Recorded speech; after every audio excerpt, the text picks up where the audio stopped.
Most are afraid of unknown depths, skirting shores thinking world flat, and with the island girls in celebration of new religion. Nobody led me or said this way. I sailed alone on makeshift raft with wind as companion.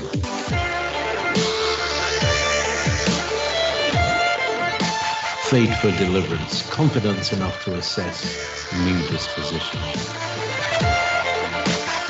Seekers of lost paradise may seem fools to those who never sought the other worlds. Welcome to Momentary Zen with Zen Garcia. Visit www.fallenangels.tv. You're listening to Revolution Radio. Hey, shalom, and hi, everybody. This is Lisa George, your host here on Zen Garcia's YouTube channel. I'm filling in for Zen. He's having a few issues with his voice today, so if you could please keep him in prayer. We'll be saying a prayer for him pretty soon here. I also wanted to introduce Tim Schwab. I don't really need to introduce Tim Schwab. He's been here how many months already, and he does an awesome job. We look forward to hearing more information that he and his team have uncovered about the lost land of gold. It's always a great time to fellowship here, so if you're in the chat, you can come on in and say hi. Zen will also be in the chat, so if you want to say hi to him there, or if you have any questions for Tim, I'm more than happy to send questions over to him. He is an amazing researcher, author, our friend, public speaker. His ministry in the Philippines is just exploding. It's so amazing. Tim, are you there, brother? I am here. Can you hear me? All right. Yes, I can hear you loud and clear. I need to check the chat to make sure everybody else can hear, but I think all is good. Awesome. Just wanted to see if you could please share your information, Tim, before we get going here. And then after you're done sharing your information, would you mind having a short prayer to open up and also include Zen in your prayer as usual? Thank you. Well, hey, guys, most of you know by now, but if you're joining us and you don't, we've published several books, not as many as Zen, but we're on our way. Yes. So we have, I don't know, something like 15 books now. I can't even keep track anymore, but we continue to release books. The top 7 on the screen, if you can see it, are all actually our journey to Ophir, Tarshish, Sheba, and the Garden of Eden, locating that land indisputably without any question left whatsoever. There is no counterposition to this. We've proven it for 10 years now, really, in research, 8 years in publishing. And without a doubt, the Philippines is that ancient land. Now, read the books, review the position. We have over 100 videos on the topic as well. And our new book, I'll tell you about in just a second. But we also, in this journey, started looking into, in deeper research, some of the other books that we were finding information that leads geographically, especially to this same land, the Garden of Eden in the Philippines especially. And we found that in the Book of Jubilees, which has a map, the oldest map of the world, between that and First Enoch, which is even older. But those are the 2 oldest maps of the world. Both have maps to the Garden of Eden that lead to the Philippines. Now, we publish those maps. We show you the directions, the methodology, everything's there in those books. And these are free in ebook, as most of our books are. Then we publish Second Esdras and a Bible History Illustrated, which is an animated or illustrated, really, version of Enoch, chapter 89 and 90, his dream vision, which is an amazing vision that tells the history of the world, and most of it in prophecy when he wrote it. And then you have Apocrypha, Volume 1 and Volume 2. There's 14 books there that we're testing from the 1611 King James Apocrypha. And that's what we do. We apply a Torah test for these books.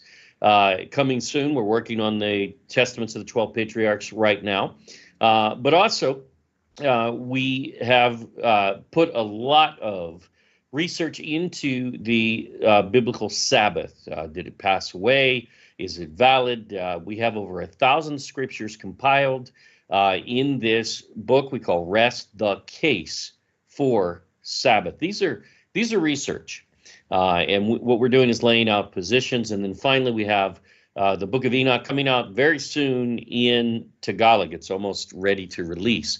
But right now, we just released a book, and I wanted to just play the trailer just really quick for everybody. All right. All right. Check this out. I saw 3 ships come sailing in. Did the ships coming sailing in bring gold, frankincense, and myrrh to our Savior? Indeed, they were not on camels, and they offered their gifts by the shipload. Deep in the Vatican archives, a treasure was recently discovered. A document purporting to be written by the Magi themselves has surfaced.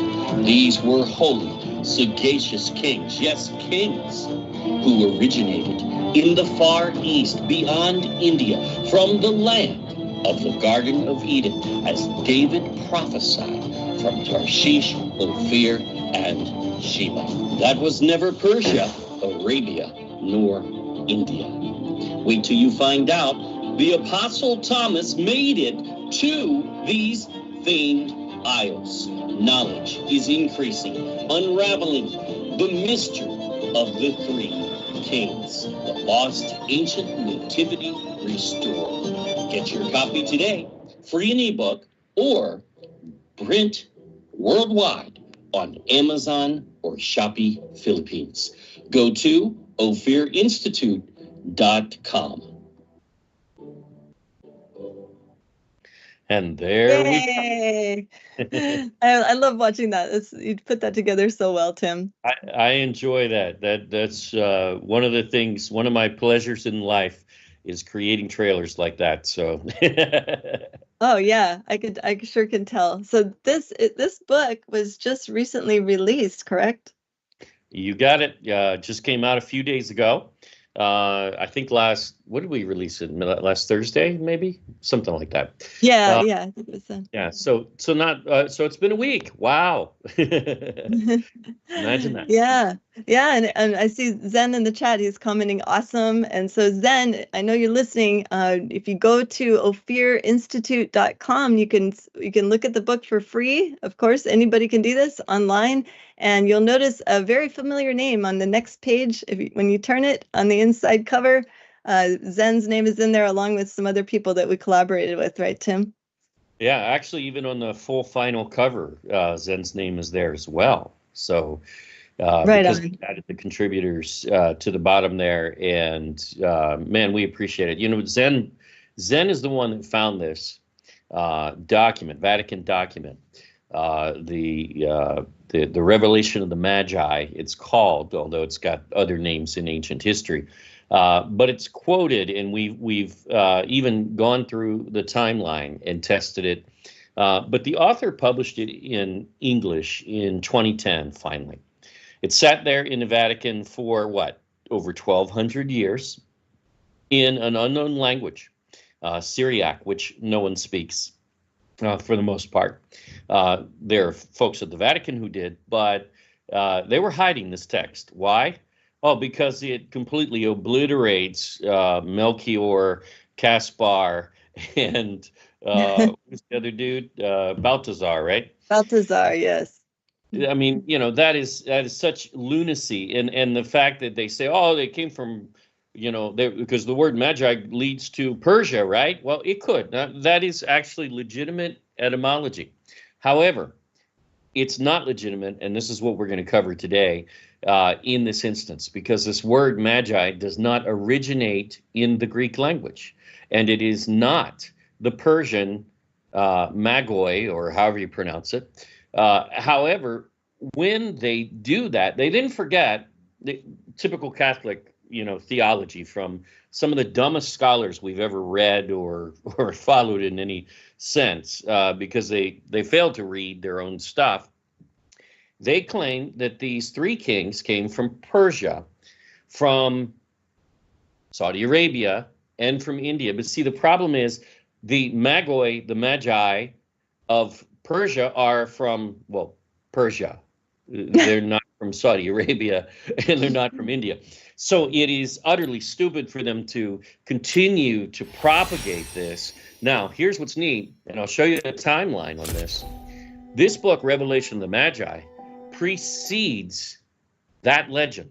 That legend didn't come out until, the 6th century or so. And the Magi was being quoted prior to that, indisputably, without any doubt. We're not going to be able to go into everything we cover in the book today, but we'll get into some. Right on. And Zen says in the chat, thank you so much, Tim. He appreciates it. And he's going to take a look at the online book. So that's awesome. Would you mind, Tim, just open us with a short prayer, and then we'd love to hear the rest of your research. It's such a cool way to start out with that video clip, the opening. And it looks like some other people in the chat have already taken a look at the ophirainstitute.com and have started reading the book. So good. It's exciting. Awesome. Yeah. Awesome. Well, again, it's free in ebook. So I just want to make sure that that's clear to everybody. We typically do release our books free in ebook. There is a Kindle version, but that's if you have Kindle and you want to use that, that's fine. You have to pay Amazon for that. But we release our books mostly free in ebook. So there you go. Awesome. Let's pray. Okay. Abba Yahuwah, we just thank you for this wonderful day. We ask, evening there and wherever you are around the world.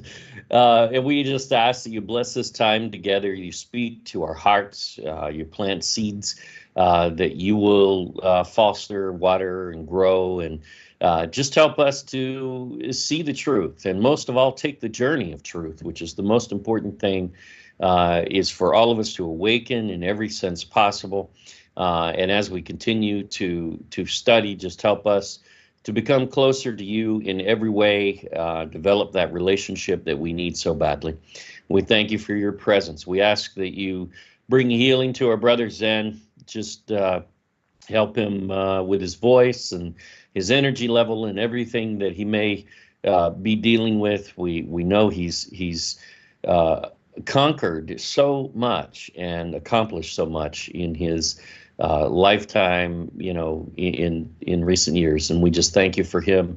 We ask that you just bless him and heal his body right now. In the name of Yahushua, we pray. Amen. Amen. Thank you so much, Tim. Okay, so we're going to talk about the Mystery of the Three Kings book. I see in the chat too, Sherry said that she will be receiving her Revelation of the Magi book. So is that's we talked about that a little bit last time, I think, where we were saying that it's a good idea to, if you want to read the Revelation of the Magi book first, and then you can take a look at this one. This is kind of like I don't even know what to call it. I don't like the word commentary, like I said last time. What would you call this? For us, all of our books, they're all research. That's what we do. We research. So it's you could call it whatever you want, but we are disseminating our research where we're really truly trying to prove things. We're proving a position, and it's one that we prove to a degree, which is typically the case, that we can really stand confidently behind it. Yeah, I think, the way that you put all this together, all the information, and also like you do in all the rest of your books with all the visuals, that's something that is lacking so much in like really good research books. And so for those of us who are visual learners, it really helps a lot to have your maps in there, to have pictures, and especially like I like it that you put the enclosure or the Mount of the East pictures in there so that anybody can go on Google Earth and actually look this up for yourself. The Mount of the East is in the Philippines. It even says it on Google Earth. That's right. And we should also mention that there is one other name there on the cover, that Lisa was a co-author on this book. Thank you, Lisa. What a wonderful job, and what a joy to work with you. Yeah, it was really fun. It was like this really fun project that we put together kind of quickly, but I like that because we had a timeline, so it didn't just go on and on and on, and we got it out before the pagan Christmas, which is awesome. Yeah, I don't know if that even matters, but that's great. But, the main thing is we got it out, and you know what? This is the way we usually operate. We could care less about the scoffers that are like, oh, there's a typo on page 93. Oh, Mm. okay, great. That's nice. If you can't get over the typo, well, you know what? Just don't read the book, because obviously you're not awakened enough to really want the truth.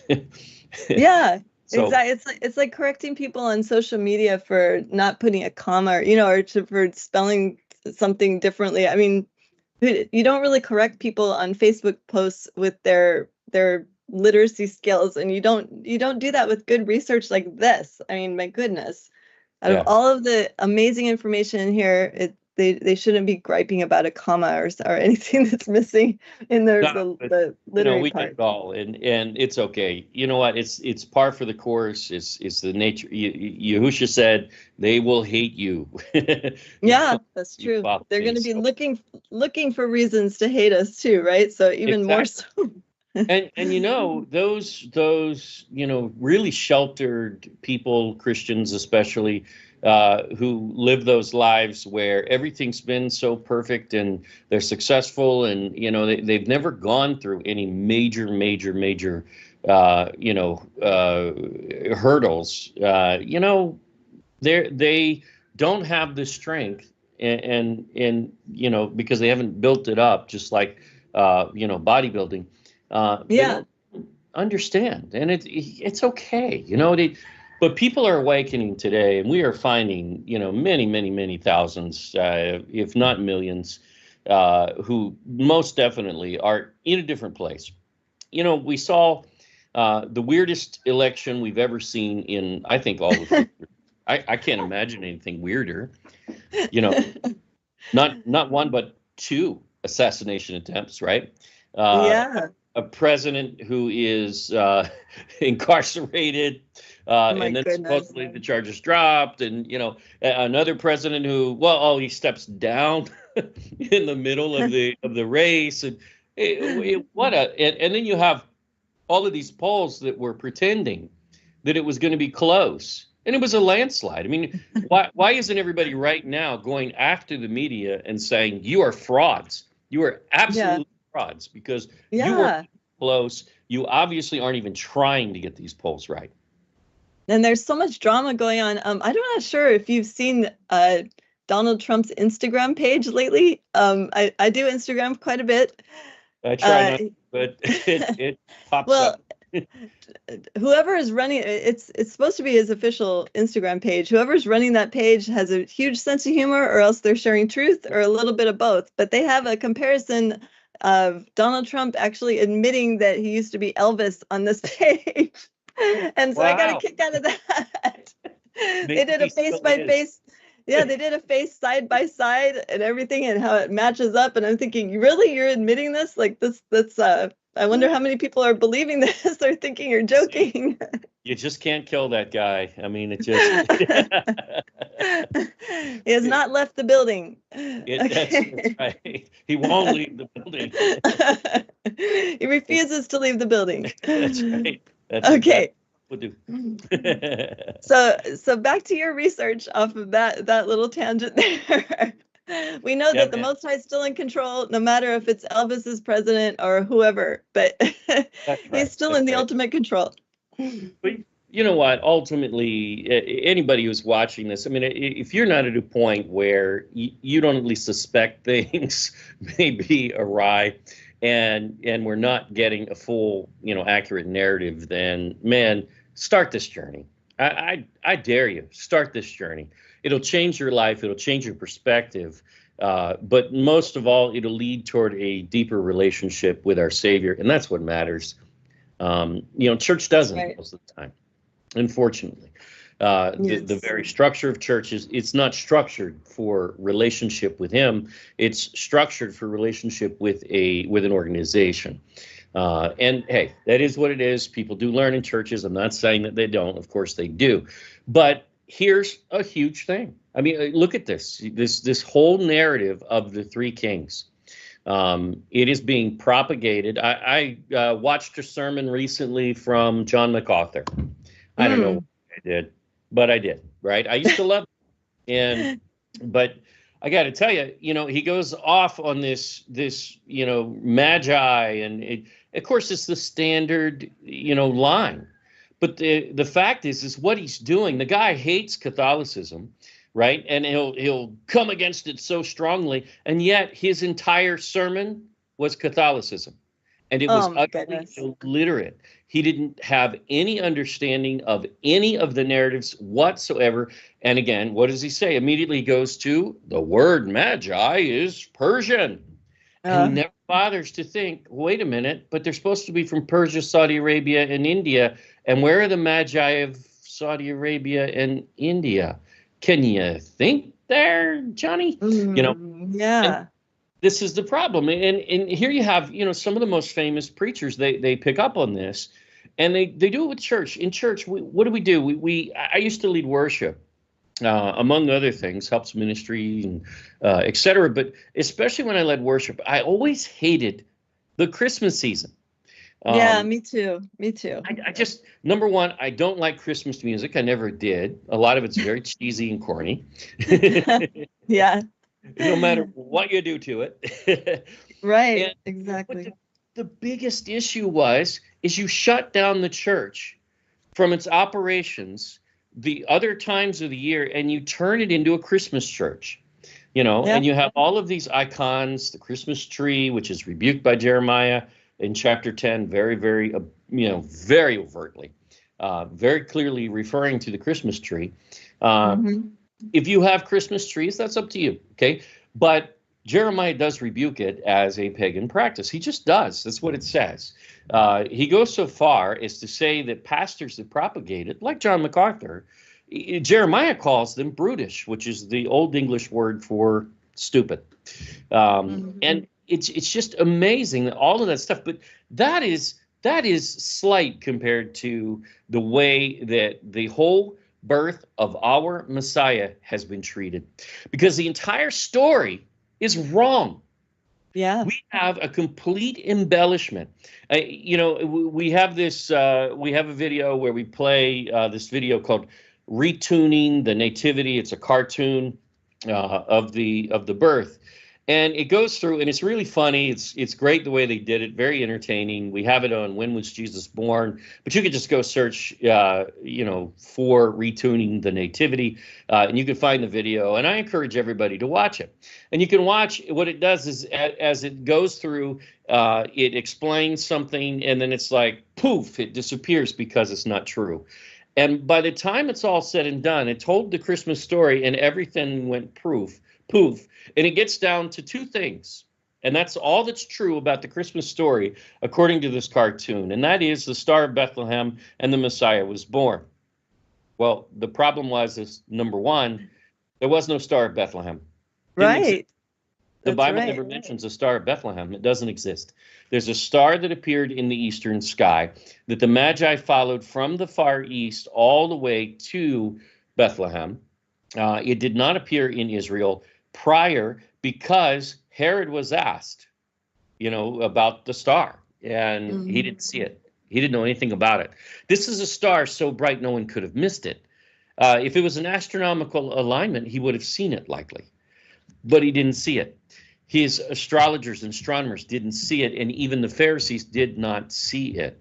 And that's the key here. And that tells us a lot, because if they didn't see it, and the star appears in the east, in the far east, then it was far away from them, which, by the way, is right out of the prophecies of Messiah coming as a star. That's in Numbers 24:17, right? We can find that throughout the Testament of the 12 patriarchs. We cover those. But it's it's in Levi, it's in Judah, and I don't Benjamin. remember. Benjamin, Yeah, that's right. Benjamin. So even Balaam knew that it wasn't an actual star. Like, if even Balaam, the sorcerer, prophesied that, why don't we know that today? That's right. He specifically said it would be, Messiah as a star. It is so super clear in the language. And we keep looking at the Bible, and we keep looking at it and saying, oh, well, that's allegory. This is the way the scholars take it. And, well, when you do that, then you can make it say whatever you want, right? Oh, that's just allegory. So it means, wait. It says what it says. The Bible wasn't written by poets.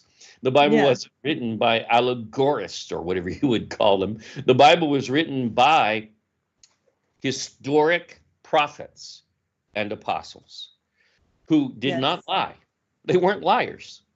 Yeah. Most of scholarship actually begins their whole narrative with the writers of the book that they're reviewing or whatever being liars. And that's one thing we found with this book. Revelation of the Magi was not written by a liar. It was written by someone who knew the truth, someone who espoused very solid biblical doctrine throughout. I mean, very solid. Every reference that he makes to the Messiah is biblical.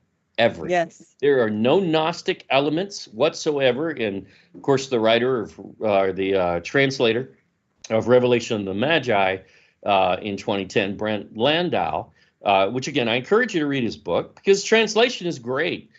His commentary is useless, but read it and see for yourself. I Read agree. what he says and read how he says to interpret the book, and then read how we say you interpret the book based on very solid evidence and proofs. And you can decide that for yourself. We're all adults, right? Yes. Yeah. And for those of you who have ordered Revelation of the Magi, like I saw in the chat, yes, like what Tim said, go ahead and read it. It's up to you if you want to read his introduction or not. I read it. I even warned Tim. I was like, I don't know if you're going to agree with any of this that he says in the introduction, but you can easily break it apart and we can prove that he was wrong on quite a bit. But the actual text is amazing. Like I would highly recommend that you read that. His translation is very solid. I mean, he did make some errors that translators make even in the King James. Hiding the name of YHWH, which is there several times in the text. Taking the word Abba, which is not translated in Scripture all the time. Yahusha used it, and it says Abba. Paul uses it twice. But Abba is the principal title for Yahuwah throughout the book many, many, many times. And even Yahusha uses the term Abba. And then you have Yahusha's name is there in the book. And he actually translated it because, again, he's looking at the Syriac and he's looking at the Italian translation from 1950 or so. So he's taking that and then he's translating. So he's translating the word Yahusha into English, right? And because the word Yahusha is salvation. Salvation, right. So you see the word salvation there all the time. Well, the problem is there are times in the text where it's fine that it is interpreted salvation. That is his name, but it's also used that way. That's fine. But there are also times where it's clear that in the name of salvation, what kind of translation is that? We know his name is Yahusha. Why did you translate it? Well, again, very normal, very typical in that paradigm. Which hides the name based on a scripture in Deuteronomy, I think 6:3 or whatever, or is it Exodus?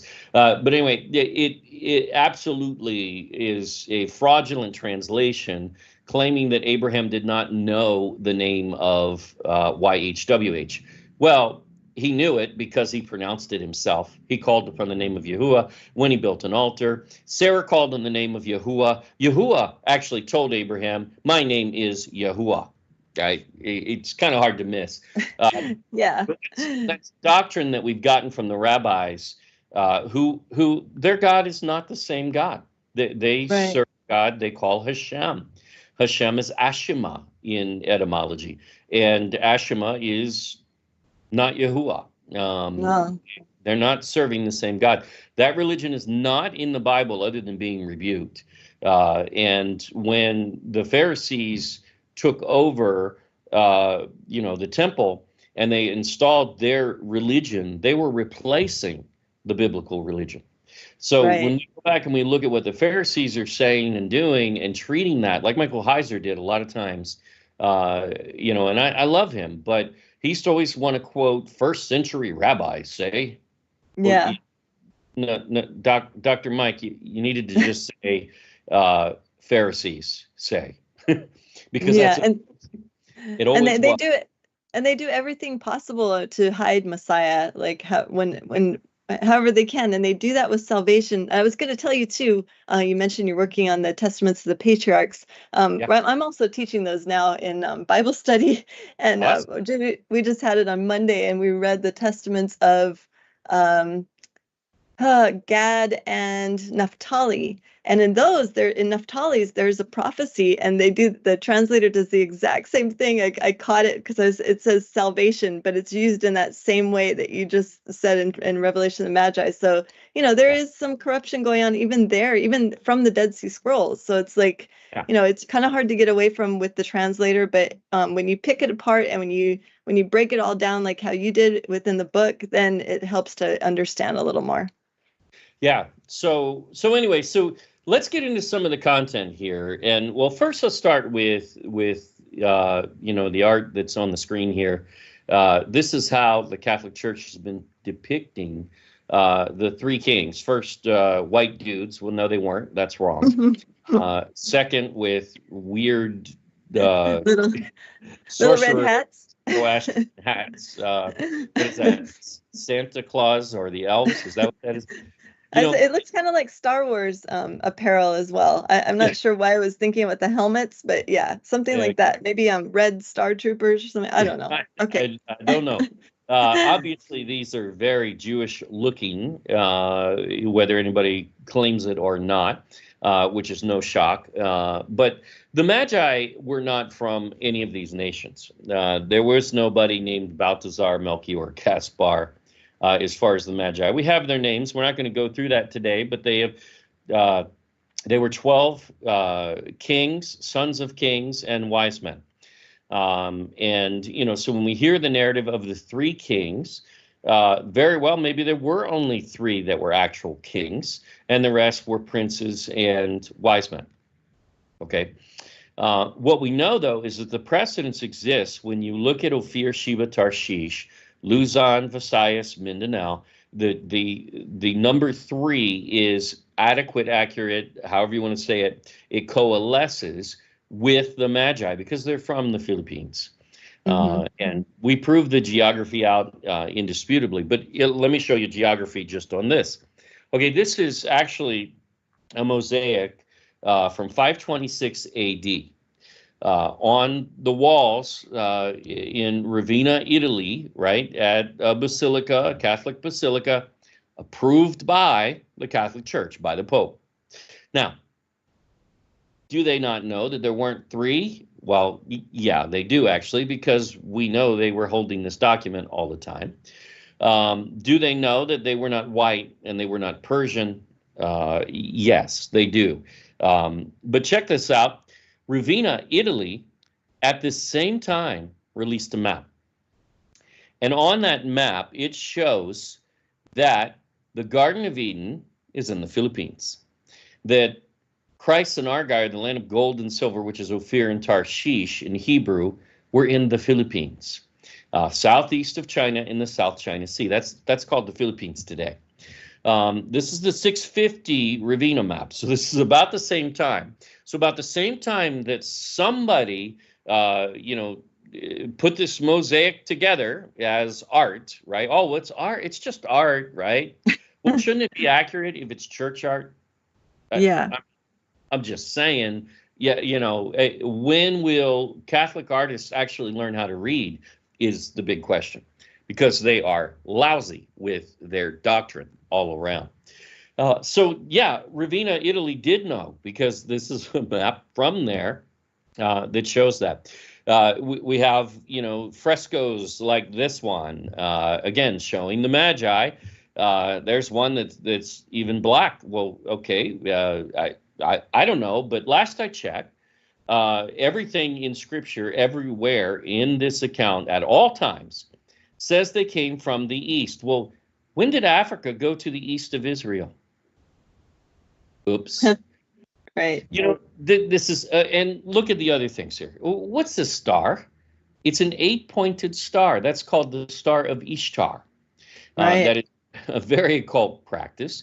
And it's powering the sun god there, who's a white dude with a white chick who is not Hebrew. That's not Mary. That's not the Messiah. Nothing here. Oh, wait. Why are there Roman soldiers here?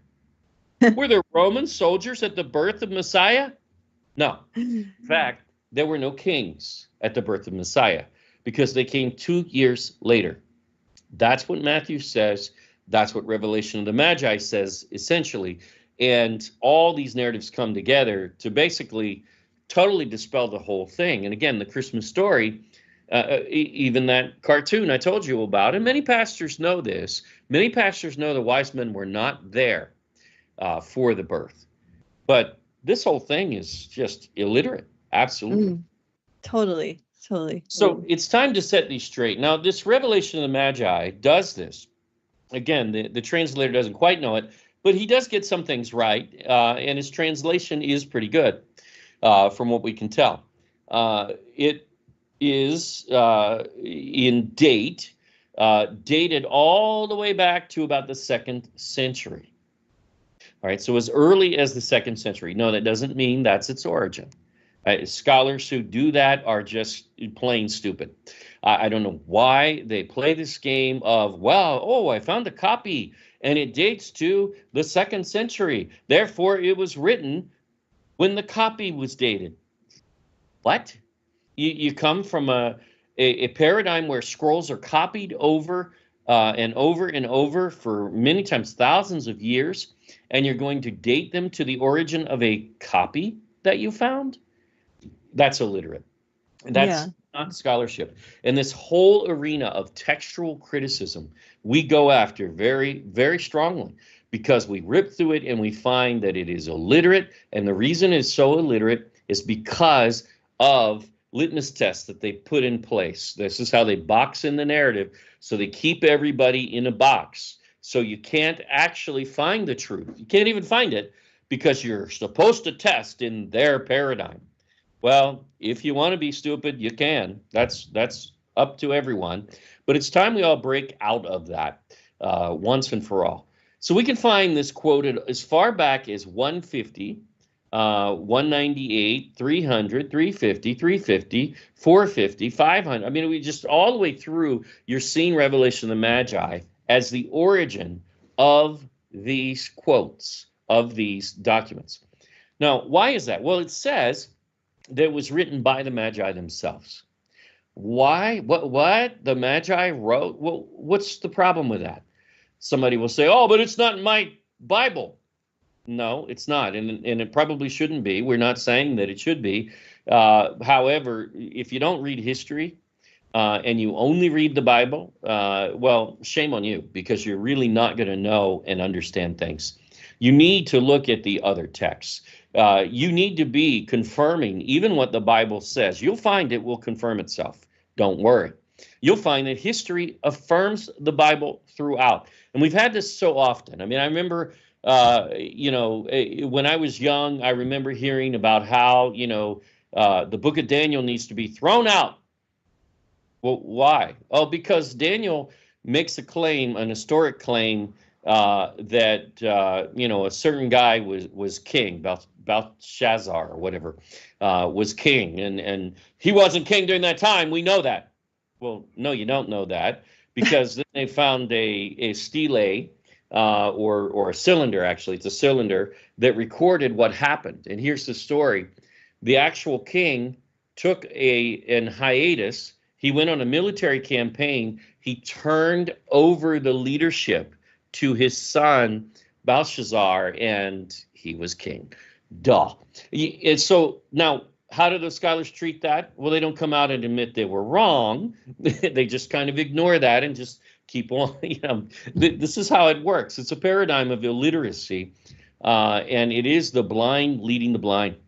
It's not academic at all. So this is what we can find just from a quick search, really. If we go deeper, I bet you that if we were able to take the unidentified fragments in the Dead Sea Scrolls, I bet you that they would lead to other books that we don't even know were found in the Dead Sea Scrolls. Yeah, I agree. Just saying. I agree. So what do we know? The Vatican was hiding this for 1,200 years at least, because at least in 800, we know that this was relocated to a monastery in Egypt, in the Egyptian desert.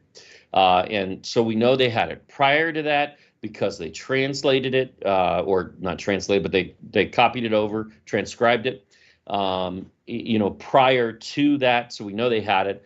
But it really goes way, way back. And all of this really comes to prove. I mean, when you look at the New Testament, there are many books of the New Testament that, fragments are found as far back as about 150 when Revelation of the Magi is being quoted. And it's acceptable that means that it was written in the 1st century. Well, you know what? This is too. Why apply a different standard? That's not fair. That's not right. And it's never the way it should be. So I'll deal with geography just a little. And then I want to go today more into the word Magi. And that's going to sound like, oh, well, wait a minute. Really? You want to go there? Yeah, because the claim where it came from, this is going to blow you away. But the Magi came from a land called Shir, according to Revelation of the Magi, right? An account of the revelations and the visions is how it opens up, the translation, which the kings, yes, they were kings.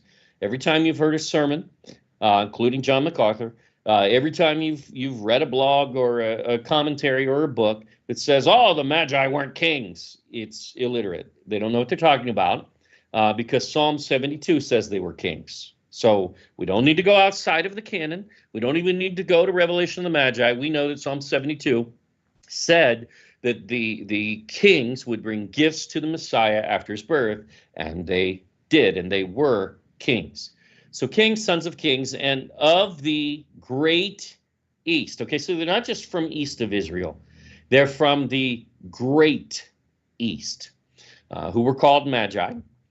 These are kings, sons of eastern kings, okay, in the land of Shir. So now we have a name, and this is awesome, which is the outer part of the entire east of the world inhabited by human beings. Now, I'm going to show you some maps. We'll go there. Did they know in the 1st century when this was written where that was? How far did the world know of? Well, they knew of 2 islands off the coast, southeast of China. That's what they knew. I'll show you. The Great Sea beyond the world. East of the land of Nod. That's a bad translation. It's actually the land of Nod is east of it, but that's okay. That happens in translation pretty regularly. That place in which dwelt Adam. Wait, you mean ancient Havilah, the land of Adam and Eve. How about that? Now, we've proven that if you look at our previous interviews where we've talked about Ophir, Sheba, Tarshish, if you read our books, our many books on this topic, you will find that is indisputable and really not something anybody can take anywhere else. Adam and Eve lived in what we call the Philippines today. Head and chief of all the families of the world. And then we go to Revelation of the Magi 4:1. And those books of hidden mysteries were placed on the mountain of victories in the east. In other words, the Mount of the East, which is also in Havilah, which is also in the Garden of Eden, and ties all of these lands together as we have seen through and through. Because the land of gold is the land of the Garden of Eden. It is the land of Sheba, Ophir, Tarshish, all of those things. It's even the land of Adam and Eve, the righteous generations, even according to Enoch. We cover that in great detail. Now, so our country, their country, the writer of this is a Magi, and he's writing from where? He's writing from the Philippines. So no, this was not written in Christian Syriac. This original, which we don't have yet, who knows, maybe we'll find it in the Philippines. But the original would probably be in Hebrew, ancient Hebrew, more than likely. Yes, there were people in the Far East who knew biblical Hebrew because they were from the same lineage as Abraham.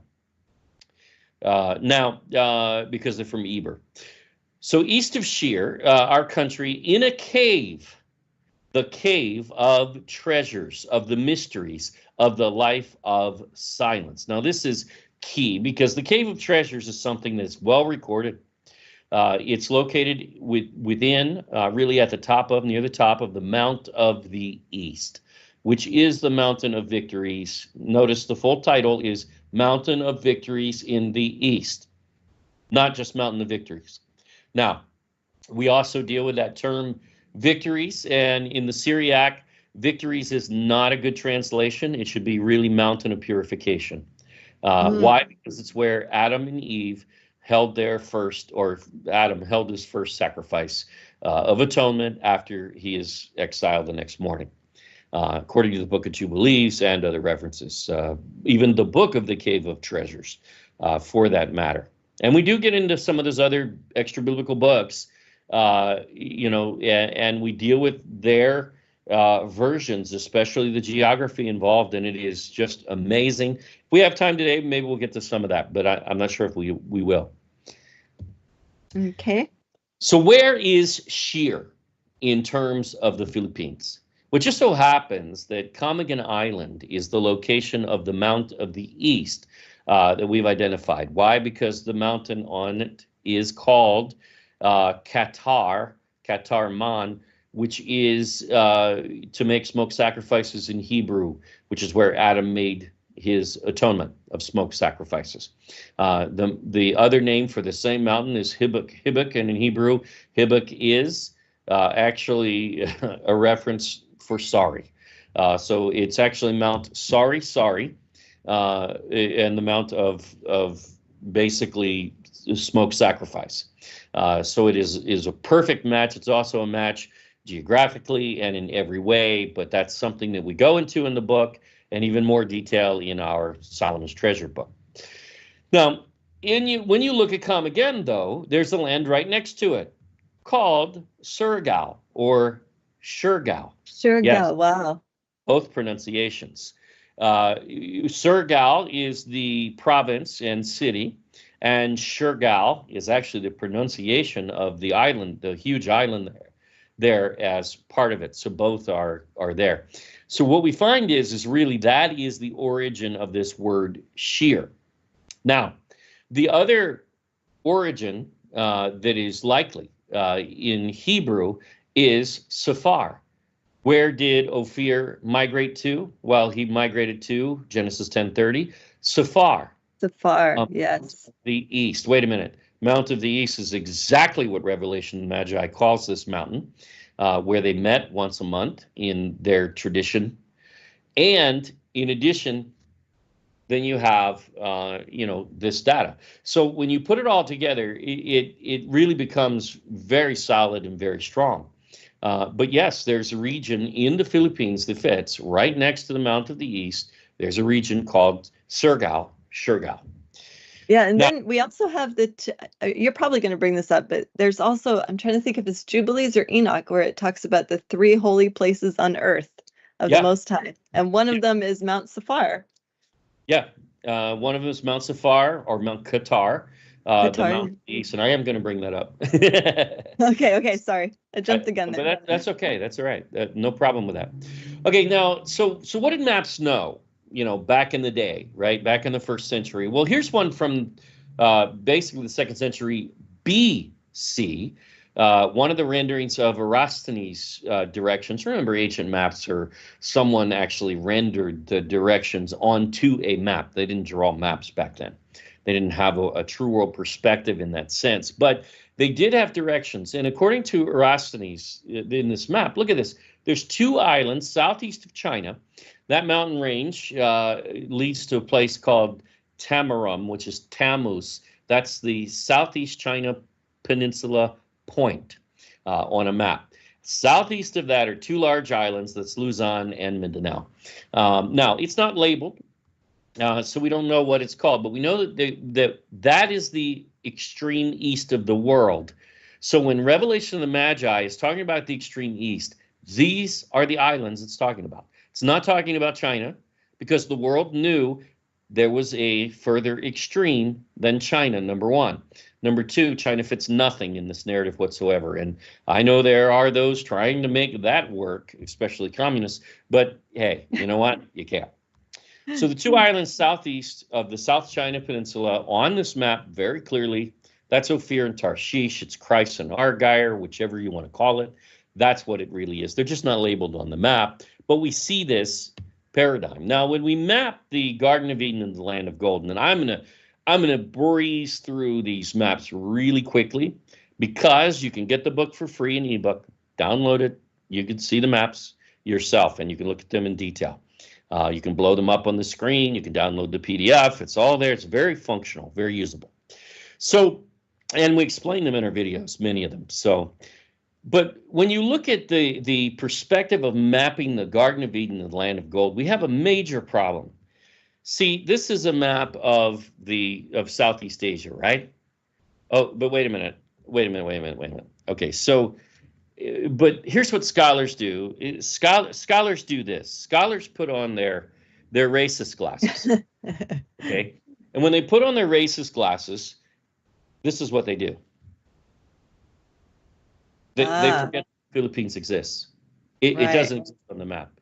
I have never seen the dumbest narratives in all of history come from PhDs and cartographers on topics like this, where they literally, it'll be like, Charles E. Nowell wrote in his book in I think the 1950s, he's talking about, the Land of Gold being just north of the equator, in Southeast Asia. So he's like, yeah, okay, so just north of the equator, oh, that must be Japan. Nobody, you're stupid. That's all. There's nothing to discuss. You have your racist glasses on. You obviously, I don't know why he hated the Philippines. I don't know, but he was taught to ignore the actual Land of Gold to try to find the Land of Gold. How does that work?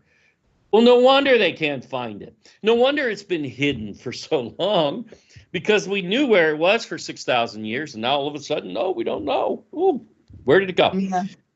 We know that in the first century, and I especially want to deal with the first century, because that's when Revelation of the Magi was written, especially in perspective, whether someone wants to argue with the date or not, we really don't care. That doesn't make it not valid. Historical, evidence, and the notion that it does, those same people will quote Herodotus, who's talking about an event 1,000 years earlier, and call that history. But then they'll look at the Revelation of the Magi, which can be dated to at least, and again, it is at least, it's unscholarly to say you can't date it to the first century. Just because you can't do it, right, doesn't prove that it is not. It does. You don't prove a negative. And they know that. They say that in classes. Your professors will tell you that. And then they'll do exactly that. They'll treat it, in that sense. So they're hypocrites. Okay. Yeah, they don't practice what they preach. They don't practice what they preach. And Tim, just so you know, we're about 2 minutes before break. So just so you're aware of that. I think we're going to just quick because I'm going through the maps quickly. So, this is Pomponius Mela. Pomponius Mela wrote in 43 AD directions, which were mapped, and you see them on the map here. You see China, you see Tamus, which is that point I just talked about, and there's Christ and there's Argyre in the Philippines. And it's amazing. That is the outer part of the entire east of the world in that era where humans dwelled. So there you go. So yes, they knew in the first century exactly where that extreme east of the world was. Yeah, exactly. And it's not just one map. Like, you're going through these maps, and it's quite a few. Even your book of maps is just enough evidence right there.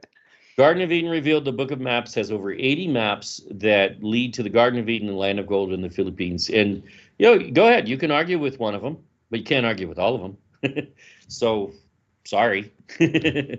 Right, exactly. Did you have any other maps you wanted to go through before break, or do you want me to bring up anything that's in the chat? We have like a minute.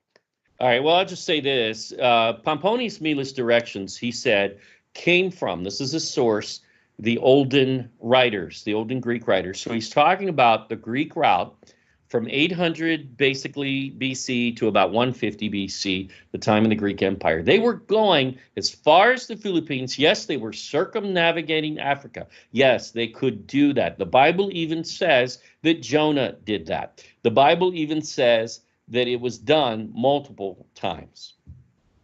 Right. Right. It's so indisputable. I mean, your research about Jonah, I remember when I first watched those videos years ago, I was just blown away because I was thinking, wait a minute, if Tarshish is in the Far East, Jonah Yeah. was trying to get as far away as possible, and he was going to Tarshish. He couldn't have just been going to Spain. That doesn't make any sense.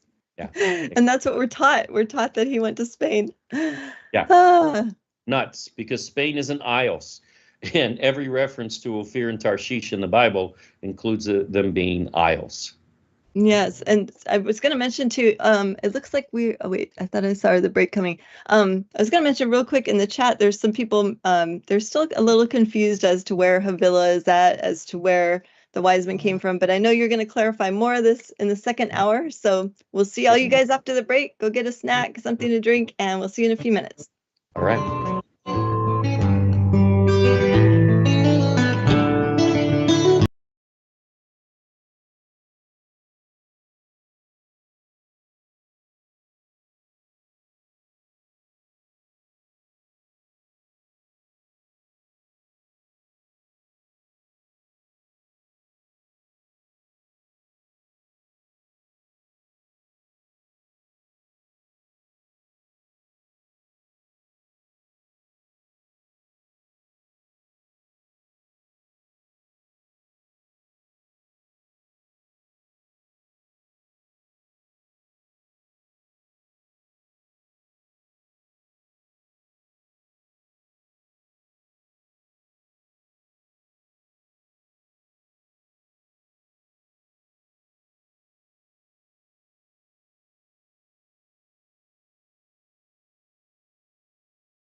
When Justin and I found out we were having a little girl, we named her Eliana and started dreaming of what life would be like with her, where we would take her, what we would teach her, and of course, what we would read to her. One day we walked around a bookstore looking for books we might want for her and found nothing. So we started brainstorming what exactly we would want. Even from a young age, we wanted her to know and understand the heart of God and hidden truths that are in ancient biblical manuscripts like the Book of Enoch, and the idea of the Prophecy for Children series was born. Justin got hard to work, and praise Yah released the Prophecy for Children series. We are grateful for the support and amazing feedback from others who have been wanting the same for their children. With our newest addition to the family, Ezra, we also added Enoch's Judgment of the Giants to this prophecy series. We're excited to keep writing books for our children to share with our truth-seeking family. To order these books today, please check out sacredwordpublishing.com/collections/children's-store.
Fire is catching.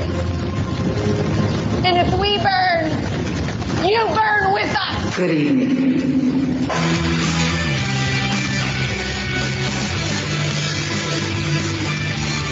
Are you awake yet? I hope. We've tried and we've tried for years and years to use passive resistance and loud voices to make a change. The time is over. Your governments around the world have no other goal than to decimate your entire existence at the hands of the bankers and the elites. The war is coming, and it's your choice to decide if you want to be a warrior or a victim. Denial is not a choice anymore. Revolution Radio, freedomslips.com, the #1 listener-supported radio station on the planet. Not giving up. Revolution Radio.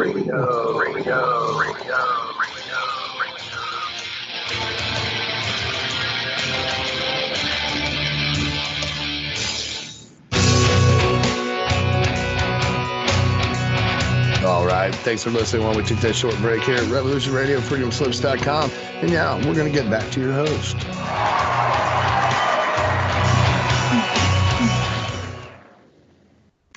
Shalom and hi everybody. Welcome back to second hour. We have Tim Schwab here. I'm interviewing. There's a little bit of feedback on my end. I'm not sure what's going on. If you guys can hear that, okay, there, it stopped. Yay. This is Lisa George, your host. I'm hosting Tim Schwab from The God Culture. He's sharing some amazing maps with us. If you missed first hour, listen to the rest of this live, and then you can go back and rewind. He mentioned some amazing information during the first hour, and we're just having a great time fellowshipping and learning from him. And I'm also looking in the chat to see if there's any questions for Brother Tim. I know he's got quite a bit more information to present, so we'll just go ahead and dive right into that. Tim, are you there? All right, I am here. So let's go to, again, just sticking with the first century here, the exact same language from a Greek sailor that we see in Revelation of the Magi, in the geography of the Magi and the land of gold. They are in this is the periplus of the Erythraean Sea, and about 50 AD to 70 AD, they dispute, but who cares? It's 20 years. It's the first century either way. A Greek sailor wrote this who traveled to India, right? And then while he was in India, he asked the Indians, where is the land of gold? Because he knew India was not the land of gold. See, that's pretty easy. Indian history says they're not the land of gold, that they had a land of gold in the far east. So does Sri Lankan history. So nope, they are not Ophir. Couldn't be in any sense anyway. But it's in the last part of the inhabited world toward the east. This is from the Indians. This is from people who lived in India. And they're saying it's further east. And it's the last part of the inhabited world. That's the exact same language we just saw in Revelation of the Magi. So toward the east, under the rising sun itself. Why is that such a huge connotation? Because Enoch actually pinpoints where the sun was created and rises in the Philippines on a map. And we cover that in our Enoch series. We also cover that in our books, especially Garden of Eden Revealed. It is detailed, so I don't have time to go into that today, but it's worth looking at. When you look on ancient maps and they say Sub-Solanus, right next to the Philippines, and you're like, dude, what's Sub-Solanus? Well, in Latin, it is the origin of the sun and the east wind. Wait, the sun has an origin point? Well, yeah, because the cosmology of the Earth is not a ball. Hello. And the sun moves, the Earth doesn't. Okay, that is the ancient perspective. Whether anybody likes it or not, that is the ancient perspective. We should all know it, whether we want to agree with it today, scientifically or not. We should all know that perspective, because when we're reading ancient documents, you will never understand them without understanding that. Exactly. So it then says, after this region, under the very north, Okay, that would be the Tropic of Cancer. That's where the north starts. Okay. The sea outside ending in a land called this, which is the name of China. So China's not in the sea, right? It's beyond it. That should be pretty easy, yet you'd be surprised how many scholars just can't read.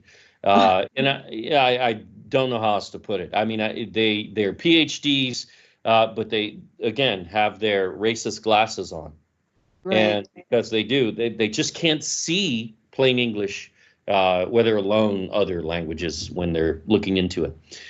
So you can see this leads to, as well, the Philippines as the Garden of Eden, land of gold. And we see this consistently. Again, I could go through many maps, but here's one in 124 AD, just into the next century, the 2nd century. And once again, here we go. And this one's a very plain, clear one. That's why I love to show it. This is by a guy named Dionysius Perigetes, the tourist, they call him. His map was so famous, it was used for more than 1,700 years that we've seen in documentation. So yeah, he was not just some dude who created a map. He did this in Alexandria, which is in Africa. So those that say, well, but African cartographers don't show, this is an African cartographer. Hello. And by the way, so are several that we show. So African cartographers have been saying that the Philippines was the land of gold and the Garden of Eden all along. This is really the 6,000-year perspective, and it is the strange new doctrine that goes anywhere else. But you see the Isle of Christ, which is Havila, right? And by the way, we have maps that actually show Havila in the Philippines by name. In Latin, Evolat, but that's Havila, same thing. And but anyway, there's Christ. Christ is gold in Greek, and it is Ophir in Hebrew. And when you look at his written directions, as well as these others, we have their written directions. We go through and we cover their written directions, proving these maps are accurate renderings. This is a map by a guy named Bunbury, a recreation, of course, because there is no original map. It doesn't exist, and that's okay. We have his original written directions. And anybody who can read directions, many cartographers can. Sorry, they just can't. It's amazing. Yes. It is. But only on topics like this, where they just will not. They absolutely refuse to see what's right in front of their nose. Yeah. So once again, you see here, you see the mountain range that leads to the Tammuz Point. You see Ceres, which is China, and southeast of China in the South China Sea is Christ's Isle, which is Ophir. It is the Philippines. It is the land of gold. Boom. Been there all along. This has never been a mystery. So in the 1st century, they absolutely knew what they were talking about. Yahusha said of Sheba that she came from the uttermost parts of the earth. Again, very similar language to what we're seeing on these maps. And in the book, we cover several of these, by the way. Not just maps, but we also we go through some of the written directions and we show you what they actually said. Because what they're saying is the same thing Revelation of the Magi is saying. These are all pinpointing the Philippines. When you go to, here's a map in 416 that shows Christ River, but it's really an island, but that's okay because it shows it southeast of China, right there on the South China Sea. Then you see in 650 AD, the Ravenna map we covered already, Paradise, Garden of Eden, Argyre, Christ, Ophir, Tarshish, right there, all in the Philippines, southeast of China. This has never been a mystery. 550 AD, a Greek monk, a Catholic cartographer, a famous one, whose map was used for more than 1,000 years. They used this map as the basis of Bible geography, and it shows the Garden of Eden in the Philippines. And when you read his, again, written directions, he says he exits the Indian Ocean. Where do you do that? At the Malay Point. Okay, so you exit the Indian Ocean and you hang a left. Well, that means he headed north. Where is he? In the South China Sea. Now, he's in the South China Sea and he says, to the right is the Garden of Eden, Paradise. Where could that possibly be? Maybe it's Africa. I mean, really? That's called scholarship. And yet we're not qualified to look at a map and say, oh, that's the Philippines, hello. Yeah, right. Yes, we are. We've done the research. We're better qualified.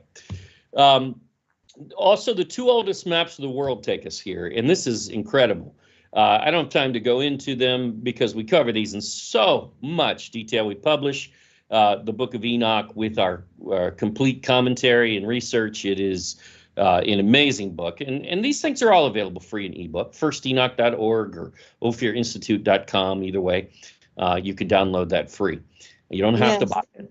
But if you like, yeah, go ahead. I also enjoyed your whole series on First Enoch on your channel. I would highly recommend if anyone wants to do a very in-depth study of the Book of Enoch, and you can even use the online if you don't have the paper copy of his book that the God Culture published of First Enoch. You can look at it online, and while you're listening to the videos, this is what I did. While you're listening to the videos, just go look at the maps and you can look at each section that they go through. And it's amazing. And then Tim, real quick, I'm so sorry to interrupt you, but there's a question in chat that I'm very intrigued by, and we've actually discussed this.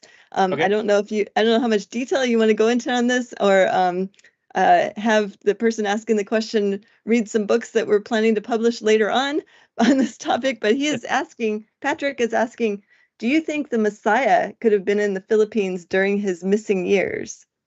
Wow, what a question. I know, I like that question. Nobody knows where it went. We have not found any documentation of it. However, we can tell you two things. Number one, Messiah showed up as light in the Philippines at his birth. He was being born on the other side of the earth, but at the same time, he was in the Philippines, number one. Number two, it is highly likely that he went to the Philippines, though, again, we don't have any evidence of that. But we do believe very strongly that it's the case, just as we believe that the Apostle Thomas, when he traveled to India in Legends, right? We knew, when we saw that, we knew, wait a minute, India? No. India is broad. India is from eastern Iran, Afghanistan, all the way over to the Malay Peninsula, all the way up Indochina to China, and includes the Indies. So when you say India in the ancient perspective, you are not necessarily talking about what we call India on a map today. And so the reality is we knew that when we saw that, it's like, I bet you Thomas came to the Philippines. Guess what? Revelation of the Magi documents that Thomas came to the Philippines. So there you go. And then he has another little part that this kind of goes along with it, because we've also talked about this part of his question. Patrick said, and why does Satan have such a threshold over those lands? Ooh, now that's a really good question. Obviously, because he knows prophecy. I think a lot of people take for granted that Satan knows the Bible. He knows it. He knows prophecy better than most of us. Better than most Christians, yes. Absolutely true.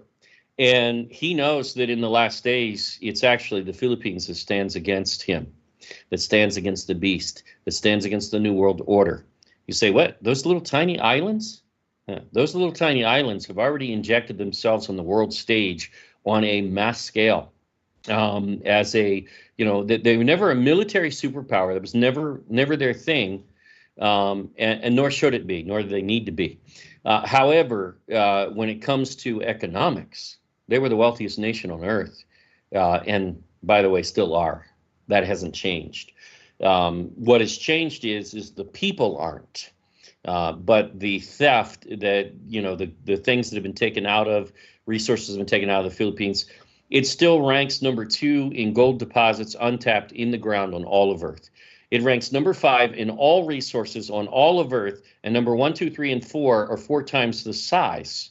So that's not even an apples to apples comparison. They found pockets of deuterium, which is heavy water, which can be turned to energy, and they're mastering that process now. And when they do, that will revolutionize the world. Just right there. They're finding more gold deposits, more palladium deposits, more platinum, more, you name it, they're finding it. So the Philippines is so mineral rich that it literally is the world leader in everything. Some even try to say, oh, well, you know, King Solomon went to the land of copper. Well, actually, no, the Bible never says that. But that's okay, because did you know Philippines is also #1 in copper on all of Earth? Wow. So even there, even the alternative narratives come together. But when we look at Enoch, and I know on this channel, you guys are well aware of this, but I like to mention just really briefly, we test Enoch thoroughly, and we find it quoted throughout the New Testament, but also quoted throughout the Old Testament, because it precedes Genesis. It was written prior to Genesis. I know there are some really stupid scholars in Israel who tell us that because they found fragments dated to about 200 or so BC, that means that's when it was written. No, it doesn't mean that. That means that's when you can date that copy. You forgot that the Bible paradigm copies scrolls over often, and in order to preserve them.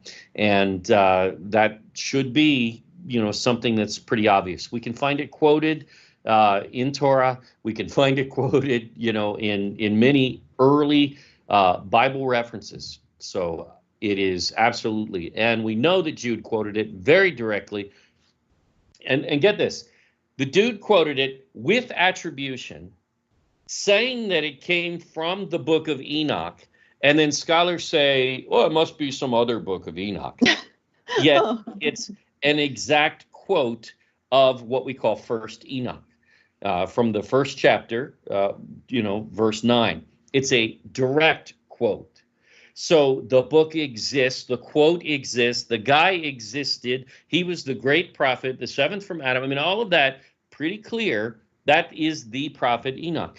So it takes a real dunce in scholarship to even dare to claim that Jude did not quote this book. He quoted it 5 times, by the way. Oh, I agree. Okay, so let's go to his map, and this is our mapping of his directions, which is what, you know, is done. Unfortunately, nobody's bothered to take Enoch's directions and map them that we've seen before.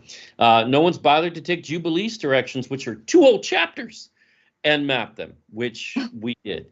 I don't know why. They should have. If you call yourself an academic and a Bible scholar, and you didn't bother, at least for geographic sake, do that. Well, just don't claim to be genuinely interested in Bible geography in ancient times, because you're clearly not. So, yeah. Okay, but Enoch leads to the east and the east and the east and the east and the east. You know, he just keeps going east here in the journey. He passes India, he passes Sri Lanka, he passes you know, the Indian Ocean, exits it, and then he goes northeast to the Garden of Righteousness. Well, northeast of the exit of the Indian Ocean is called the Philippines today. It always has been, always will be, probably, although maybe they'll change the name. They're talking about changing the name back to Ophir. Wow, I didn't know that. Congress. So yeah, there's a guy named Dan Fernandez. Representative Fernandez is, I think, the assistant speaker of the House, or I forget the actual title, but he's like #2. So wow. I was thinking Maharlika for some reason, or that's something else. They've talked about Maharlika as well. Maharlika's fine as well. It's a good ancient connotation. In Hebrew, it means a bride purchased with a price. So yeah. Well, even the name Philippines, I think you break it down in your Ophir book a little bit about how even that name, even though it's from whatever King Philip of Spain or whoever it's supposed to be named after, that still has Filipina in it, kind of, right? I mean, it still kind of sounds like miraculous cornerstone. Yeah. So that one is fitting, but it would be nice to have like a native name in there. Yeah, that's true. So anyway, then we go to Jubilees, which is the other oldest map of the world. And it's detailed. It's very detailed, so much so that we published a book. So much so that we have a whole series, 52-week series on this, teaching this. And much of it is geography, showing you how we map this out, the methodology and everything. But we mapped the whole world because, well, Noah did that. He did that. He knew the whole earth. So he shows you where Shem basically got Asia. Ham got the southern hemisphere, principally. around the whole earth, all of it, including the Americas. The Americas are in his mapping. He calls them Pharaoh. He doesn't call them America, because that's the satanic plume serpent god. Right. Natives, The feathered serpent. Yes. Yeah, exactly. So, and then you have Japheth, who got, Europe, not Russia, only to Moscow. They should not have anything east of Moscow. That is breaking the law of Noah in his division. Just as America breaks the law because he divided the U.S. He divided the U.S. And so to unite Japheth and Ham into the United States was actually not something that should have been that should have happened legally, biblically in Noah's division. But anyway, that's another. So you see these two driving this whole perspective in mapping called the TO map perspective for thousands of years, in which paradise was in Central Asia, about where the Philippines is. And again, that specificity comes out later. So, and we could follow that through map after map after map after map. We do, of course. But let's go to Columbus and Magellan, and then we'll get into the last part. Columbus and Magellan knew exactly what the Philippines was. It was Ophir and Tarshish, in their own words, written in their journals. In the case of Magellan, he wrote it in his brother-in-law's journal. In the case of Columbus, he wrote it in his own journal. Pigafetta wrote very similarly, and the connection is so easy to make. This is not rocket science at all, and anyone that's an academic should know this and should know that it's fact. But there's a Colección General de Documentos Relativos a las Islas Filipinas, is a Spanish government document about 1519 or so, before Magellan even. This was created, and it shows the directions to Ophir and Tarshish in the Philippines. See, the Spanish well knew what the Philippines was. They say so in history several times. We've covered that even on the show. Then in 1490, the Columbus map maps the route to the Garden of Eden. And when you look at the circle here to the left, we're showing you the full map here. Now, they argue that this wasn't created by Columbus. It was created by his brother. So, and then others say, no, it wasn't created by Columbus or his brother. It was created by their friend. Okay. It's Columbus's research, and we can prove that many ways, and we do. But let's zoom in on the circle, because what you see is southeast of China, in the South China Sea, northeast of the Malay Peninsula, is a giant island surrounded by golden rocks named Paradise Terrestrial. In other words, earthly paradise. That's called the Garden of Eden in English. There you go. It's on a map. 1490. The map is dated indisputably to 1490, and I don't really care who created it. They call it the Columbus map, not us. The National Library of France authenticated this map after a 30-year study. So that's a pretty solid authentication. But regardless, this map shows this, and this was the basis for Columbus, because both him and Magellan used the same map. They used the 1492 Behind globe, they say, in their own writings. Now, that's according to them. And understand that the Behind globe, though he was German ethnically, he lived in Portugal at the time that he was commissioned by the King of Portugal. When the King of Portugal pays somebody to create a map, it's a Portuguese map. Yeah, probably. Is that hard to? Yeah, there are those out there that can't get that, but that's okay. Okay. So when you look at this map, it's a complete map of the world. It's very good. It's the first globe map of the world, which that part probably not great. But the point is, it becomes accurate because it's now showing the Malay tip. It's showing Sumatra, Java Major. You can see this. Burma's on there as area Chersonesus, which is wrong, but that is exactly what Ptolemy was calling area Chersonesus. Area is gold in Latin, and it is Ophir, and it was a lame attempt of Ptolemy, whose world ended at Burma. So he labeled that as Ophir, basically, because he didn't know of anything past that. Well, that's okay. He just didn't know, but don't use that as actual academic because it's stupid to do so. The guy didn't know what he's talking about, and he was corrected by Magellan. So a commissioned Portuguese government map, when you zoom in on the South China Sea area, you can see Chrysis there.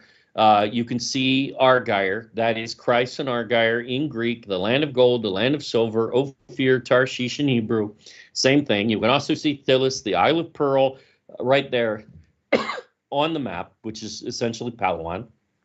There's an Isle of Spices in gold that is the shape of Leyte. There's an island, the shape and position of Samar, the island shape and position of Masbate, Panay, Bohol. I mean, it's all there. It's on the map. It's very easy to tell where you are. And the great big giant island to the right is labeled Zipangu, which is Marco Polo's land of gold, which was southeast of China. Therefore, it was never Japan, which is illiterate. And that's a whole nother video. Right. Now, so you can see that Magellan in his journal used two maps, Martin Beheim's globe and a map of Tuscanelli. The map of Tuscanelli also shows Luzon Island as Chrysis, which is the Isle of Gold. And then you can find that in Pigafetta's journal, Pigafetta said that Magellan used the map of Martin of Bohemia, or Martin Beheim, same dude. This is not rocket science. So that's what they were using as their basis. They well knew. Magellan even corrected everyone, including Ptolemy, that the land of gold was further north, basically moving it into the Philippines, which is where he landed, and said was his destination as Ophir and Tarshish in writing. These things are not even remotely debatable. You can find on Ptolemy's mapping that if you actually look at it, his area Chersonesus is an island, not a peninsula. It never was. That was fraud to make that up and change it. He did it because, again, his map ends. So he doesn't know of any islands beyond that. So he made, Burma. That's Burma, by the way. It's not the Malay Peninsula. The Malay Peninsula would be further to the east. He has Saba de Ba there, which is the Philippines. Over 600 years, it's actually mapped and labeled in the Philippines. So again, not even a question mark. And then you can also see Yaba de Ba, which is based on a Muslim connotation. It's not Java. It is absolutely not. It is 100% in the Philippines. And then you can see Katagara there. And all of those are moved up to, Magellan said, 21 degrees north instead of 10 degrees south, or I'm sorry, something like that. But I guess that's 13 degrees. Okay, so, but it's a 21 degree shift or whatever, 20, instead of 9 degrees. So it's a 20 whatever degree shift to the north and to the east as well. Magellan scratched out in his brother-in-law's journal the word Leucos, which was identifying the Ilocanos of Ilocos to go to Ophir and Tarshish. Then you have, Pigafetta's journal, which ties that the Leucos came from northwest Luzon. Well, that's pretty easy to tell. That's Ilocos. That's the Ilocanos. And it was mapped by in several places throughout history, even very directly in northwest Luzon, as southeast of China. That was known. But again, you'll go and you'll read an author, like Thomas Suarez, who will then say, oh, the Leucos must be in Japan. Yeah, okay. Good job, buddy. Southeast of China, and it's in Japan. You can't read. That's a real problem for a lot of PhDs and scholars who do not know history. So let's go to the three kings of the Philippines. First of all, the Philippines has a Christmas celebration that's the longest on Earth. I don't know if you knew that. It's the longest on Earth. It's over 3 months, and it's the center of it is not the Christmas tree. They have Christmas trees. Some do that, some don't. But what they definitely do is they have a giant parole star. It's so cool. And like if any of you that are listening came to our Hebrew Hawaiian class this past Saturday, my daughter-in-law made one of these. She's Filipino. She's actually Ilocano. And she said that she learned from her mom, and it's a tradition that they do every year. It was so beautiful to see in person. And they actually have these, since I know about it now, around Hawaii in Filipino homes, you can see it like displayed like either in the front of their home. Some have it lit up like they show here. Some have really fancy ones that they don't make by hand. Some of them look like this. It's cool. They're all over the place. Yeah, and it shows that there's something else, because that's not a Catholic practice. Right. There's some other origin of this tradition. What we can see is the real precedence here, because the birth of Messiah is really Shavuot, the feast day of Shavuot. We cover that in the book too, by the way. There's a whole chapter on that. Go check it out, because try to debate, you can't. You don't know how we prove it, and we're not going to tell you in this video. But basically, if you look at the cycle of the spring feast from Passover to Shavuot, it's about 3 months. And that explains the length of the Christmas celebration that ends with Messiah's birth. And then you have the giant star in the center of it. Why? Well, because the Magi came during that time to Jerusalem. And in fact, very clearly, they came in the month of Abib. They arrived in Jerusalem. And then they made it to Bethlehem, to Messiah, later, probably about Shavuot, on his birthday. And Revelation of the Magi really places his birth in the springtime, from basically May to mid-June, somewhere in there. It doesn't specify. However, we do go into great detail, because Luke actually nailed that down long ago. We don't even need extra biblical books to prove that. It's so super clear when you look at what Luke actually wrote, and not what translators inserted in error, or even in parentheses where it wasn't necessarily error. They're just saying, we don't know what this word totally means, but we're going to put governor in there because, it seems appropriate, which was okay. Okay, so we have these songs like "We Three Kings of Orient Are," right? And you're like, wait, why did he say "We Three Kings of Orient"? I mean, come on, Saudi Arabia is not the Orient. Okay. Maybe it's the Orient from Rome, but Rome didn't write the Bible, okay? It's got to be Orient from Israel, first of all, because Bethlehem is at the center of the narrative, and it's got to be to the east of that. That can't be Africa, by the way. So anybody's ever saying Africa, that's always been insane. Saudi Arabia is not east either. It's on par with, and specifically, they're trying to say it's Yemen. Well, that's a real problem, because Yemen really is very close to Israel on a map when you look at the parallel. So that's not east. That's not Orient. Orient is far east, really, in the Latin. And this guy wrote another song, though. He wrote another song that explains what the Orient is, because he says, "When from the east the wise men came" is the name of the song.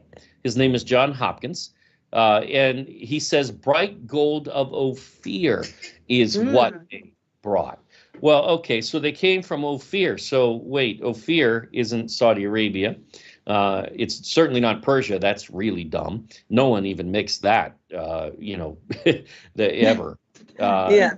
And, then you have India, which the British try to claim, but they fail because, again, Indian history says they're not Ophir. They had a land of gold they went to, which was the same as Ophir, and it's located in the Far East. So then we have the context. In fact, even hymnary.com tells you that Hopkins got that from Psalm 72:10. It's like, whoa, really? Okay. Wow. So what's Psalm 72:10 say? "The kings of Tarshish and of the isles shall bring presents." That's Ophir. "The kings of Sheba and Seba shall offer gifts. Yea, all kings shall fall down before him. All nations shall serve him." That's the Messiah. That's not Solomon. Can't be. Right. Solomon was never served. But in fact, we know this because 2 Chronicles 9:15, I think it is. That's off the top of my head. So if I got it wrong, sorry. But it says very specifically that only the kings of Arabia brought tribute to Solomon. By the way, the Queen of Sheba did not bring tribute to Solomon. That is illiterate.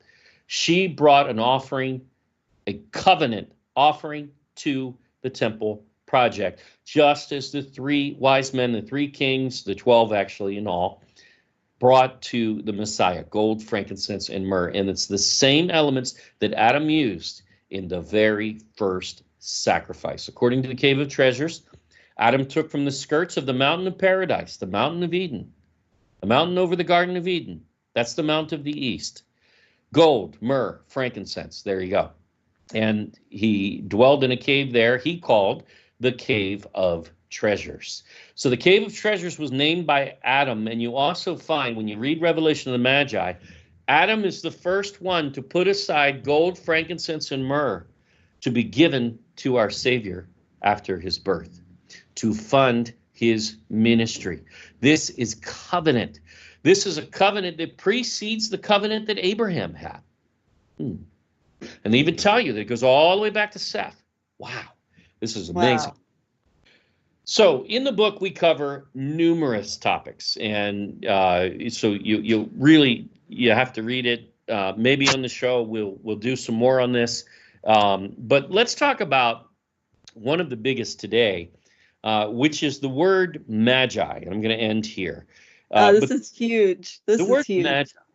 See, the assumption right away in scholarship, which is very wrong, has always been that the word Magi, because it's written in Greek, well, no, it's just expressed in Greek because the whole New Testament is.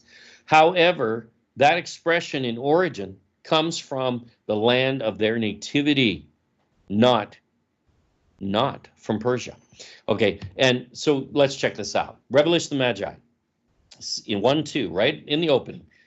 An account of the revelations and the visions which the kings, sons of kings of the great east is not Persia. That would be ridiculous. It certainly isn't Saudi Arabia. And it's really not India either. That's not the far east. The great east would be the far east. Great, especially in the Hebrew language, usually means, number one, furthest in this connotation. Okay, spoke, who were called Magi in the language of that land. Whoa, what? So they're not called Magi because it's Persian, but because of the land they come from. So you go through the geography, you find out that's the Philippines. Now we need to go to the Philippines and find out, does that coalesce? Does that really work?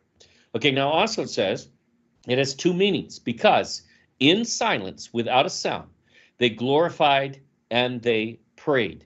So there should be words in Philippine languages that somehow Magi connects as royalty, perhaps, and somehow the word silence and the word to pray, meaning to pray, it comes out of that language.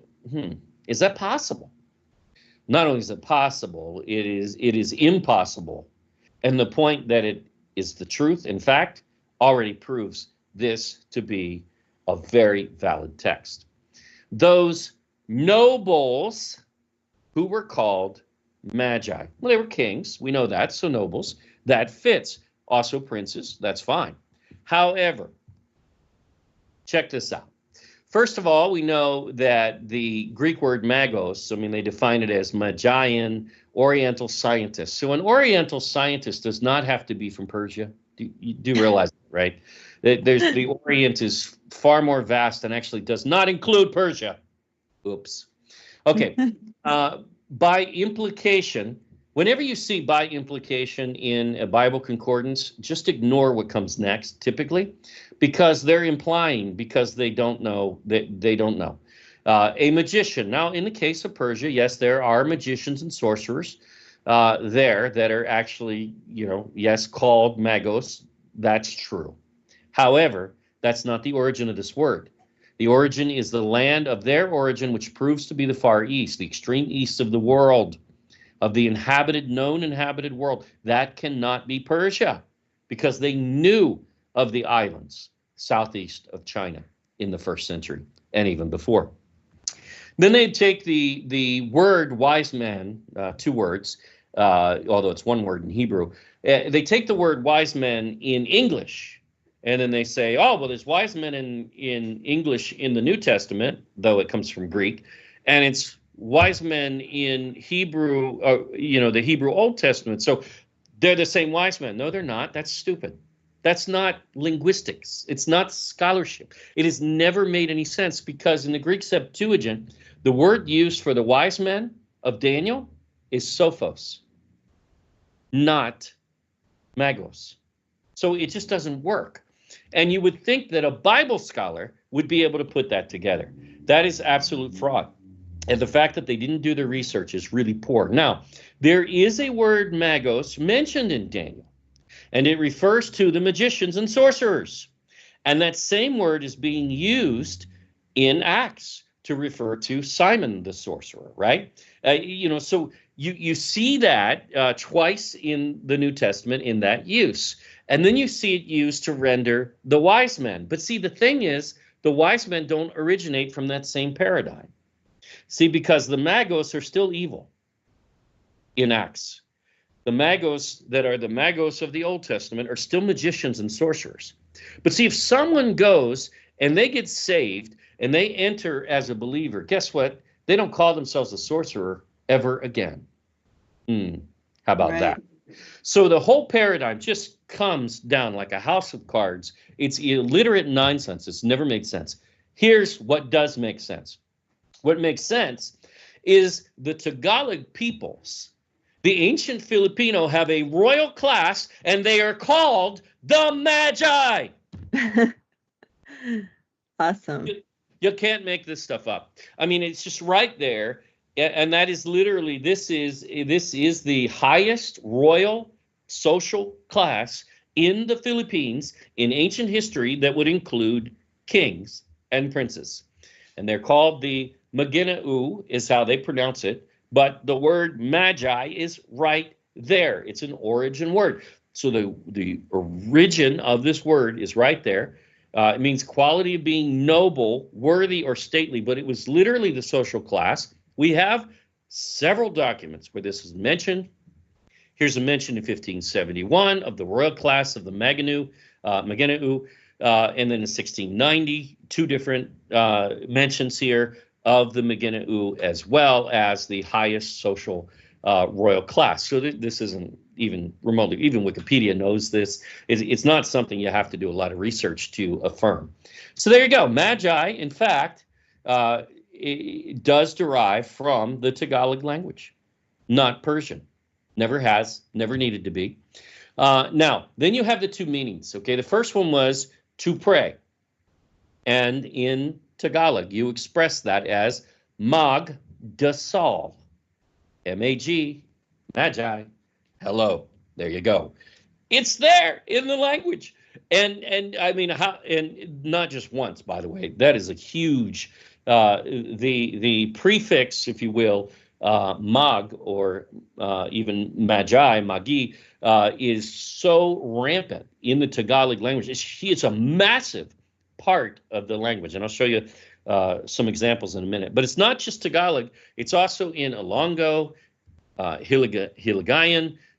It's in Visayan.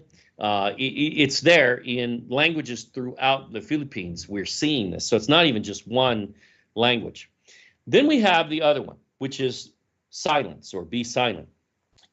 To express that in Philippine languages, in the Ibanag language, one of the tribal languages here, you say, when you say to be silent, or silence, or remain silent, you would say Magiamo, Magi. It's right there in the word. So wow. Not only do you have the social class of the Magi right there as the actual social class historically affirmed of the Philippines, you have the word silence, and you have the word to pray right there, and you just can't get away from it. Then you look at the other words around there. There's M-A-A-G-I, Magi, in the Warite language. And it means we'll pass by, we'll drop by. Well, wait a minute, the Magi did exactly that. They passed by Bethlehem, didn't they? And then you have Magi, or Magi in Visayan, similar. Magian in Visayan. Magawi, and these other ones. Even the Kamayo tribe has a language, and it means go or pass by. But Magi is a huge connotation in the Philippines, and historically it's massive. But linguistically, I mean, on screen there are a ton of words that begin with mag or magi. And when you look at their definitions, and I'm just picking the ones that have definitions that lead to things that are connotations that would describe the Magi as we know them. And then here's another whole page. I mean, and I could go on. I mean, in the book, we limited it because we're not going to publish a glossary, but it actually is historic because the famous necklace found in Egypt dated to at least the 1st century. Okay, so we're at the same time of the Magi, the same time as their journey. About the same time, there's a gold necklace found in Egypt, attributed as originating from the Philippines. Ooh. Wow. Now that's something into itself. And the Egyptians call it the Shebu collar. Oh, wait a minute. You mean like Cebu? Like Cebu? Okay, now that's interesting. However, the actual name of this necklace in Filipino language is Ka Magi. It's the Magi necklace.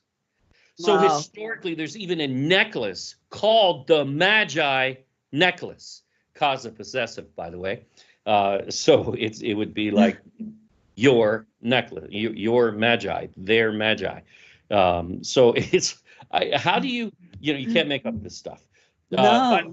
That was published in a coffee table book by Banco Central. The central bank of the Philippines. Understand? So this is valid history. When we published that, when we found that, they didn't even realize what they were publishing. They took it off the market. We tried to order a copy, and they took it off the market. They wouldn't even send us a CD-ROM, nothing. And by the way, they wouldn't even give us our money back for the longest time. It took them years to finally send our money back, but at least they did. And now they published it online, so you can get it. We have a link in the book. It's all there. Everything, by the way, that I'm covering, you see this number 1 on screen. That's all sourced in the book. I'm not bothering with that on the slides. The slides for an interview like this is not the appropriate place. Go to the book. Everything's sourced. It's all there. So Kamagi is a large necklace or collar made of gold. It's a gold collar. We found it in the Surigao treasure. So we know exactly what it looks like. And it looks like the Egyptian collar that queens wore. Just as David said in Psalm, I think 49:9, where he says that the Egyptian royalty wore this gold of Ophir. Right. That's what he was talking about. They were wearing the branded Ka Magi necklace. How about that? Wow. So, and now there, and this is really cool because this breaks down, it's Ka plus the root word, right? Ka means you. However, what's the root of this word? The root is Magi. Magi. Right there. So Magi is a root word in the Tagalog language, even unto itself, in reference to this necklace.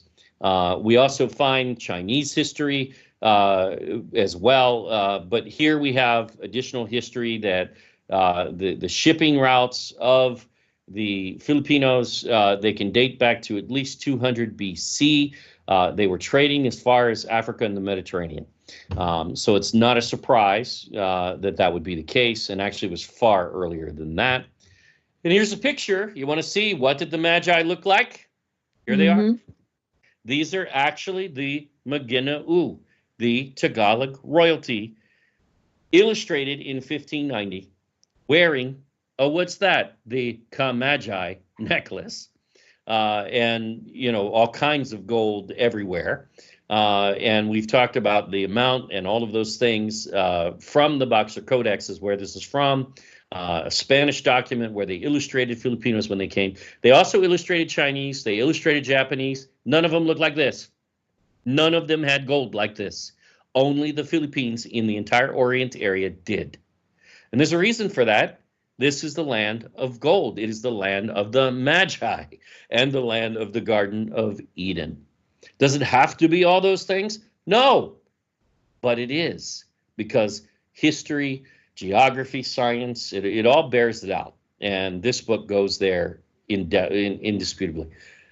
So anyway, the last thing, the Chinese had a name for Mindoro in the Philippines. They called it Magi or Magi, M-A-Y-I.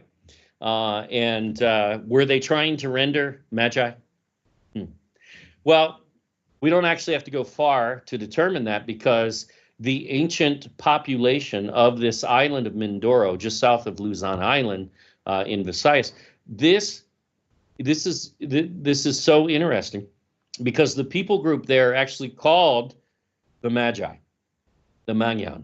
Wow. Right there. That's the ancient Mindorian, tribe who inhabited the island at first, and that's who the Chinese were trading with, and there are references to them working with gold and all kinds of stuff like that. So it is just fabulous to see.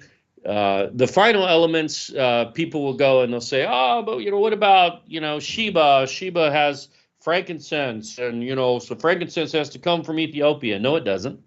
That's a lie. It's always been a lie. First of all, frankincense is not the actual scientific makeup of what they found in archaeology. It's actually called LME, that is labeled frankincense and myrrh, both. There's two varieties, and both times it's LME, found in Egyptian digs in ancient times to the 1st century and even beyond. So that's been tested. We know that. That's been verified. But we have Jeremiah 6:20 says, to what purpose cometh there to me incense? And this is the word frankincense, same word, labona, from Sheba.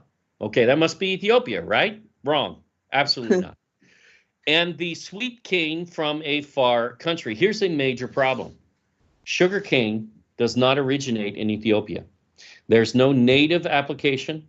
There's no native sugar cane there. It was introduced according to Hindawe, an African science journal. I didn't make this up. In 2018, they published sugarcane's been cultivated by smallholder farmers since the 16th century in Ethiopia and preceded the commercial production. So it was introduced in the colonial era. It is not native. However, the Philippines passes, because the Philippines has had sugar cane, and it still does, by the way. There are whole islands like Negros that are famous for their sugar cane.